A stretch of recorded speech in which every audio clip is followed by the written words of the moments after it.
Bonjour Samuel.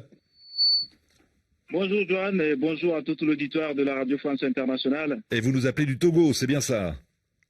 Oui, Dans quelle ville êtes-vous exactement? je vous appelle de Tchamba dans la région centrale du Togo. Ah, Tchamba, très très bien. Nous vous écoutons, soyez le bienvenu Samuel. Merci Joanne. Je voudrais d'abord savoir, aujourd'hui, vous l'avez dit, l'opération Barkhane s'est terminée au Mali. Quelle sera donc la stratégie des autorités maliennes pour assurer la sécurité des territoires du nord du pays? Et ensuite, est-ce que les autorités maliennes envisagent d'autres partenariats à part Wagner pour ce faire, c'est-à-dire pour assurer la sécurité des territoires du nord du pays? Ouais, d'autant qu'une bonne partie du territoire échappe à l'autorité de l'État. Bonjour Serge Daniel. Juan, bonjour. Correspondant de RFI à Bamako, comment l'armée malienne compte-t-elle combler le vide que laissera le départ des soldats français et européens?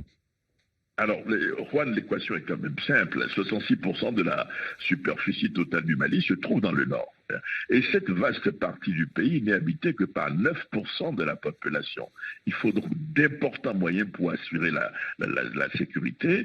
Le Mali seul n'a pas ces moyens, disons les choses clairement. Alors, par quelle stratégie? Nos interlocuteurs de l'armée malienne interrogés évoquent le secret défense pour bien mériter le qualificatif de grande muette. Mais un peu plus bavarde cette fois-ci, vous avez une source sécuritaire locale qui confie que les FAMA, les forces armées maliennes, vont prendre leur destin en main et avoir une posture plus offensive sur le terrain, et que par exemple récemment dans une localité qui s'appelle Tessit, l'armée a lancé un raid terrestre et aérien contre les djihadistes. Le bilan officiel, 8 Maliens militaires tués, mais bilan beaucoup plus lourd parmi les troupes djihadistes selon le ministère malien de la Défense. Donc compter d'abord sur ses propres forces pour défendre le territoire national, c'est ici un peu le discours. Ouais, on parle déjà de près d'1 millier de mercenaires russes de la société privée Wagner déployés au centre du Mali. Samuel nous dit, hormis ces mercenaires, est-ce que le gouvernement malien peut compter sur d'autres forces étrangères pour l'aider justement à garantir la sécurité territoriale? Alors c'est une bonne question. Vous connaissez la polémique autour de Wagner. Bamako dit qu'il n'y a pas de mercenaires.